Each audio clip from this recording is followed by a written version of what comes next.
You've spent years smiling in rooms that drained you. You've nodded along in conversations that left you empty. And deep down, a quiet voice has always wondered, is something wrong with me for needing silence more than noise? If that feels familiar, you're not alone. And you're not broken. American women are taught from childhood that being good means being warm, outgoing, and always available. So when your natural rhythm pulls you toward quiet, you start to believe the lie. I should be more social. I should push through. I should be louder to matter. That pressure doesn't just tire you out, it quietly fractures your self-worth. You begin to treat your own need for rest like a character flaw. You mask, you overextend, and somewhere along the way, your heart learns it isn't safe to protect itself. Research from psychologists at Wellesley College shows there isn't just one way to be an introvert. There are 4 distinct shades: social, thinking, anxious, and restrained. Each one carries its own hidden pain, and each one holds its own quiet power. If this resonates, hit that like button right now and subscribe. We're creating a space where women like you finally feel seen. Here's what's really happening beneath the surface. First, you might be carrying the weight of the social introvert. You actually enjoy people deeply, but only in small doses with the right ones. The problem? Society tells you that loving a quiet night in means you're antisocial or not fun. So you show up anyway. You force the small talk. You leave every gathering more exhausted than before. Psychology calls this the exhaustion of mismatched energy. Your nervous system is wired for meaningful connection, not constant stimulation. When you keep overriding that wiring, you start to resent the very relationships you value. The hidden fear? If I protect my energy, I'll lose the people I love. Second, you might be the thinking introvert whose rich inner world feels like a secret. Your mind is alive with ideas, reflections, and creativity. But because you process everything internally, the outside world often misreads you as distant or uninterested. You've probably heard the comments, "You're so quiet. What are you thinking about?" said like it's a problem to solve. Over time, this creates a cognitive distortion. My inner life is too much or not enough. You start doubting whether your thoughts are worth sharing. Research on introversion shows this type often has exceptional emotional intelligence and depth. Yet many women in this category quietly grieve the feeling that no one truly sees the full landscape of who they are. Third, you might recognize the anxious introvert's exhausting loop.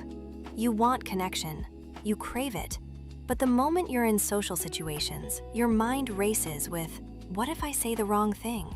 What if they think I'm awkward?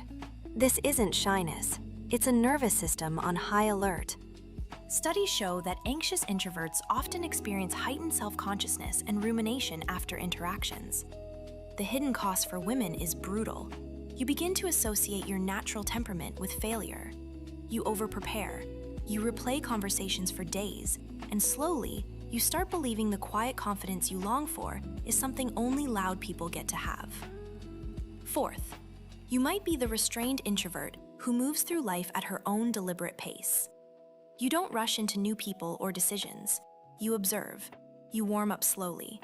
And because our culture rewards speed and instant enthusiasm, you've been labeled cold, aloof, or hard to read. The wound here runs deep. Many women with this trait grew up hearing they needed to come out of their shell, so they learned to perform warmth they didn't feel in the moment.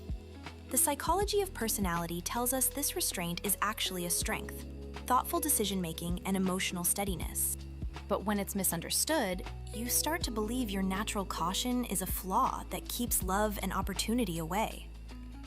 These 4 shades aren't boxes, they're mirrors. Most women carry a blend of them, and the pain you've been carrying isn't proof that you're too sensitive or too quiet.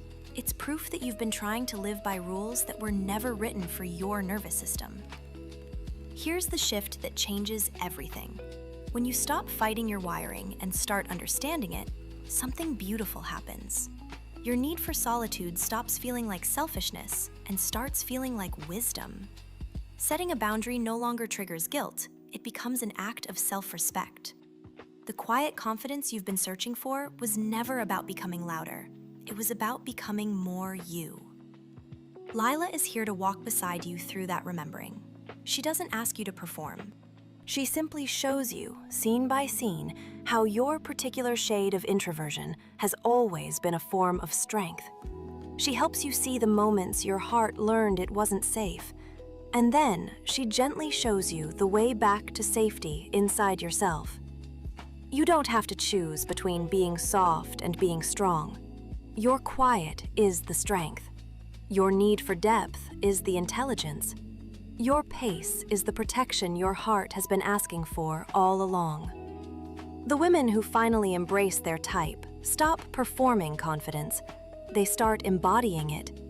And the world doesn't just accept them, they become magnetic in their own unapologetic way.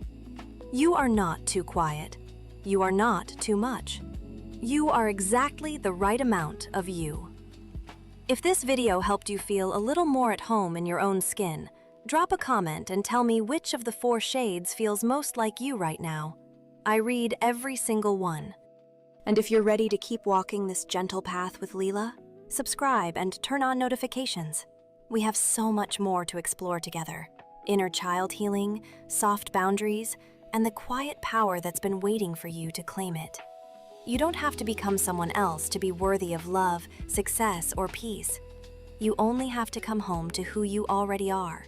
And Lila will be right there, holding the light.